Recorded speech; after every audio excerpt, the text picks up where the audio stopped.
question. We're seeing Wendell Hisrich right now join the podium. We should go live now as they begin this press conference.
Good afternoon. My name is Wendell Hisrich. I'm Public Safety Director of the City of Pittsburgh.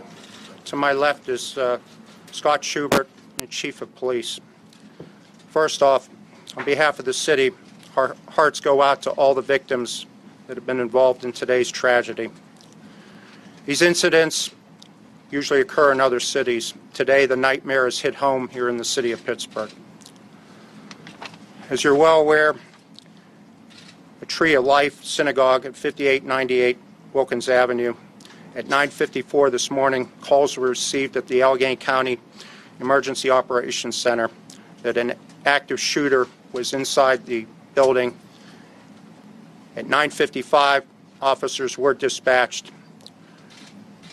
Apparently, an initial confrontation between the subject and the officers occurred, injuring two of the officers. Two additional officers were injured during the altercation. Those were SWAT officers. Multiple agencies responded to this incident this morning, and without their courage, this tragedy would have been far worse. Those include numerous state, county, and federal agencies, as well as neighboring EMS services, along with the City of Pittsburgh. Additionally, the dispatchers, the physicians, nurses that assisted in this incident should also be commended. There were 11 fatalities as a result of the shooting incident. There were no children. There were additionally 6 injuries, to include 4 of the police officers. That does not include the suspect. Chief Schubert has visited several of the injured officers. He will update you, as well as the doctor will give you a current update on the victims that are currently being treated. Personally, I would like to thank every agency that responded today, as well as the dispatchers, the FBI. As you are aware, this is a federal crime, and both SAC Bob Jones and U.S. Attorney Scott Brady will discuss that. I would like to take a few minutes and allow Scott Schubert to discuss the officers, what they encountered when they arrived at the scene this morning. Chief. Thank you, Director. As the Director said, first and foremost, our hearts and thoughts and prayers go to the victims of this, and to our officers who responded. I can tell you, by the time I got there, they were already starting to extract people from in, and watching those officers run in to the danger to remove people and get them to safety was unbelievable. And for the SWAT officers, our SWAT officers and SWAT teams from around the region who were there, who went into that active shooting and were able to apprehend that actor, I can't speak more for the courage that they have. 2 of the officers that were hit, as the Director said, were the first responders to the scene and were engaged. And they're both in stable condition. And as the Director said, 2 from our SWAT team during an engagement inside the building were struck as well. They are in stable condition. I was able to talk to 2 of the 4, and as soon as we get out of here, we're going to go back and see them again and see their families and thank them for the job they did and for saving lives. But we can't not forget those victims inside that synagogue who lost their life. Thank you. Good afternoon. I'm Bob Jones. I'm the Special Agent in charge of the Pittsburgh office of the FBI. Thank you, Wendell. Thanks, Chief. Certainly, the actions this person took today were hateful.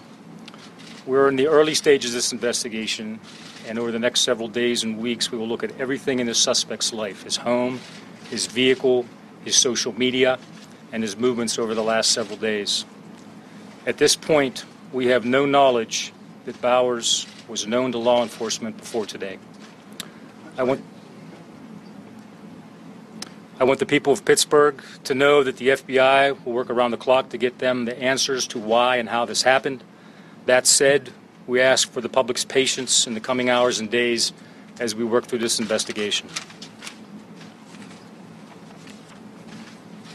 This is the most horrific crime scene I've seen in 22 years with the Federal Bureau of Investigation. Members of the Tree of Life Synagogue, conducting a peaceful service in their place of worship, were brutally murdered by a gunman targeting them simply because of their faith. The suspect's full motive is unknown, but we believe he was acting alone. At this time, the FBI has significant resources in and deploying to Pittsburgh from our laboratory division, our critical incident response group, our Office of Victim Assistance, and our operational technology division. I can't say enough about the actions of the Pittsburgh Police SWAT team, and the Allegheny County Police. Had it not been for the quick and heroic response, this would have been much worse. Thank you very much. Now I'll turn it over to Governor Wolf. Thank you. I'm Governor Tom Wolf, Pennsylvania, and today words simply, I can't express the sadness that all Pennsylvanians feel for what happened today. I want to give my condolences, first of all, to the victims of this tragedy, their families and their friends, and to this community. The shooting is being investigated by the FBI as a hate crime. My heart breaks for the members of the Jewish community. Today, all of Pennsylvania mourns with you. Anti-Semitism has absolutely no place in our Commonwealth. Any attack on one community of faith in Pennsylvania is an attack against every community of faith in Pennsylvania. And I want the Jewish community across the Commonwealth and across the country to know that we stand in support of you as we together mourn this senseless act of violence. The Shabbat is a time for reflection. It's a time for finding peace, not for violence. Pennsylvania's Jewish community is strong, it's vibrant, and resilient. Now is the time more than ever to come together and to support each other. I have spent today with first responders, with local leaders, and I am in awe of the bravery displayed by law enforcement, those folks who help to keep people safe, to aid victims, and to prevent further tragedy. Federal, state, and local law enforcement are working in concert to investigate this tragedy and to maintain public safety. At the state level, the Pennsylvania Emergency Management Agency and the Department of Health are in contact with local officials to assist with any unmet needs. The Pennsylvania State Police have been on the scene already and are coordinating with federal and local law enforcement. Pennsylvania State Police's SWAT team, the helicopter, K-9 units, and bomb technicians have all responded and are all assisting. My thoughts right now are focused on the victims, however, their families, their friends, and making sure that law enforcement has every resource that they need. In the aftermath of this tragedy, we must all come together, and we must take action to prevent these tragedies in the future.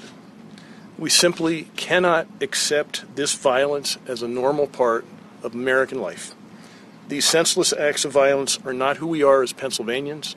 They're not who we are as Americans. Thank you.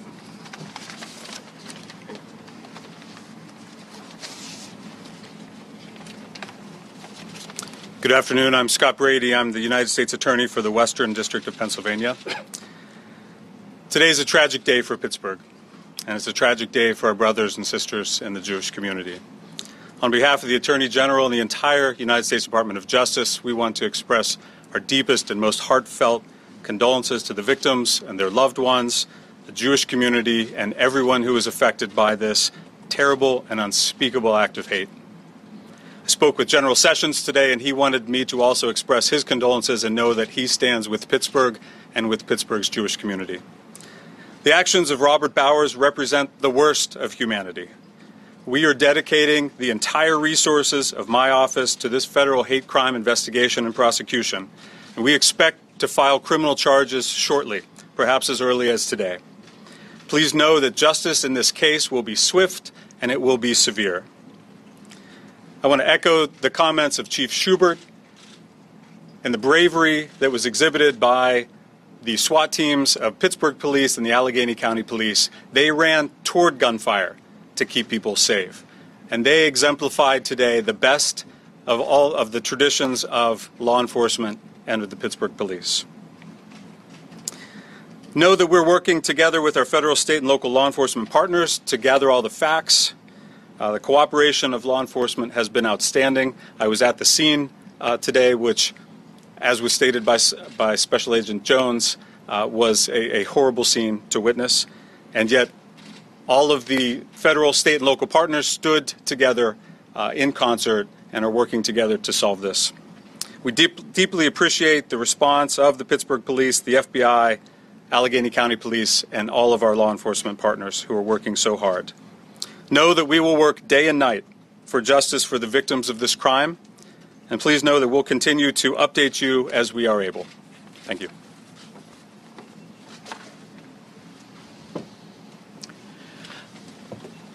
Good afternoon. I'm Dr. Don Yealy. I am a professor of emergency medicine, and I oversee emergency medicine for UPMC and the University of Pittsburgh. At about 10 o'clock this morning, we became aware of the incident, and very quickly we were able to put together the resources that we have available every day at the Level 1 trauma centers. That includes UPMC Presbyterian and UPMC Mercy, and we notified Allegheny General. We were able to dispatch to the scene 3 physicians who have expertise in EMS, working with peace officers and our outstanding EMS providers to help assess the scene and to help accomplish triage. We're blessed here to have the finest EMS providers in the country, and we're blessed because people have invested in people and in resources over decades to make sure that we have that type of excellence. The patients were all transported to one of 3 facilities. 4 patients came to UPMC Presbyterian, 1 to UPMC Mercy, and the final patient went to Allegheny General Hospital. I can give you a listing of what those particular patients were. I obviously cannot give you personal information. First patient was a 61-year-old female who had extremity soft tissue injuries that required cleaning in the operative room. She's doing well now and recovering. Next was a 70-year-old male who had gunshot wounds in his torso involving major organs inside of his abdomen. He underwent what we call a damage control laparotomy. That's an operation to get the initial injury under control, where we expect to have to do a second or third operation later. He's now having that second operation now. He's obviously in critical condition. A 55-year-old officer was also seen who had multiple extremity wounds, went to the OR again for repair and cleaning of those wounds. And then finally, another officer had essentially soft tissue injuries and grazing and was having a complete evaluation, looks to be doing fine now. Those are the 4 patients at UPMC Presbyterian. Another officer went to UPMC Mercy, had an extremity injury that required intervention and evaluation in the operating room. Again, that officer is doing fine. Happy to answer any questions if you have those. Did it seem like perhaps any sort of special type of bullets may have been used that would create any extra damage or something to that extent? I don't have any direct knowledge about that, but not from the injury pattern. It did not appear that way. Were these patients generally shot multiple times or There were some with multiple injuries and some with singular injuries. Again, this is something that we're prepared to take care of every day. I'm very proud of the team. We had extra physicians available, nurses available to take care of whatever could happen. When we first heard of this, we knew that there were a few patients injured, some dead. we did not know the size and the magnitude of this, and so we were prepared to take care of as many as were necessary. Do you know about the patient at AGH? I do not. Do you have the age of the other two officers? The officer that went to Mercy is 27, and the fourth one at Presbyterian, I don't know his age. He's younger than me. Are they all male officers? Yes. Can you give us a breakdown of the patient conditions? I would describe two as in critical condition. They're in the ICU right now, one of whom returned to the operating room. The others are doing well. We would not, they're obviously seriously injured, but I would not describe them as critical. I'm sorry, the second patient that is in critical, you mentioned the 70-year-old male. Is the other the 55-year-old officer? Yes.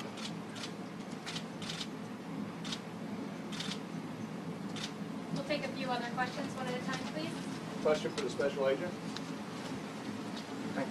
Can you talk, sir, about the caliber of ammunition and perhaps the weapon that was involved? I don't know the calibers at this point. We think one was an assault rifle, and we know that the suspect had at least 3 handguns on him at the time. Sorry, what? An assault rifle and 3 handguns in the facility? Is it clear how he obtained them? Don't know at this time. Do you know whether he had any specific connection to Tree of Life or that location? Do not know that at this point. How old is the suspect and where's he from? He is a Pittsburgh resident. I don't know his age at this point. What sort of precautions are being taken entering his apartment right now? We would take all precautions as we would with any search warrants. We don't know if other weapons are in there, but we would proceed with caution. Is the bomb squad part of that process? We would put the bomb squad in any scenario like this where we would anticipate the devices, but we have no information at this point that there are IEDs present. How long was he in the synagogue before he was brought into custody? Approximately 20 minutes. What sort of condition is the suspect in? Is he speaking with law enforcement? I'll turn it over to Wendell.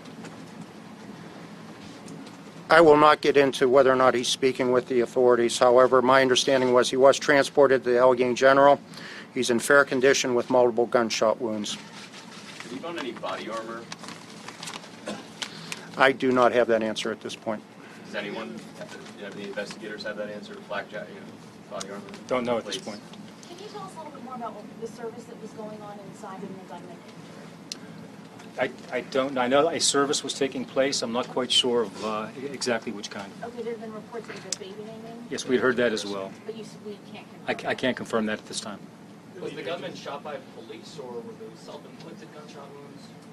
We believe it was police, but definitive determination will have to be done with the investigation being conducted by the FBI. The ages of the people who were killed, any other information about that at this time? We do not. We're hoping to have a follow-up press conference tomorrow, and at that time a representative from the medical examiner's office will be there. Are the children were killed? Is that what somebody said? There are no children among the deceased. I'm sorry?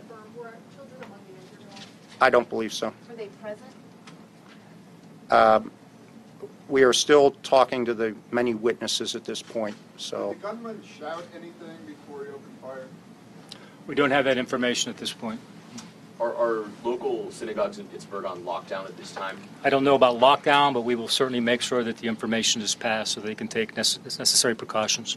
Should people of the Jewish faith in Pittsburgh be worried or be on alert, or do we think that the threat has been?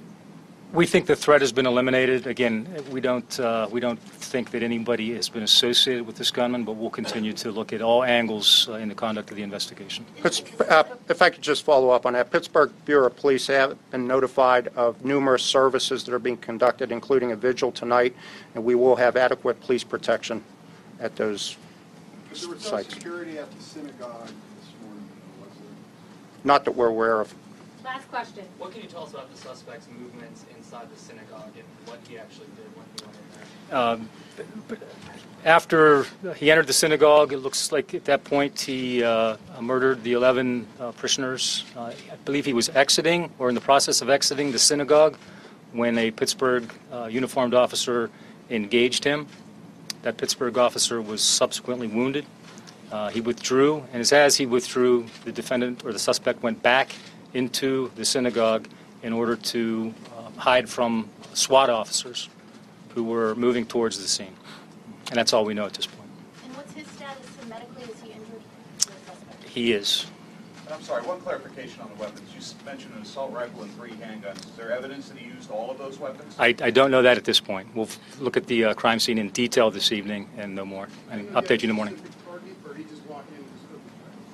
I don't know that at this point. Thank you, everyone. Ammunition. Is there a reason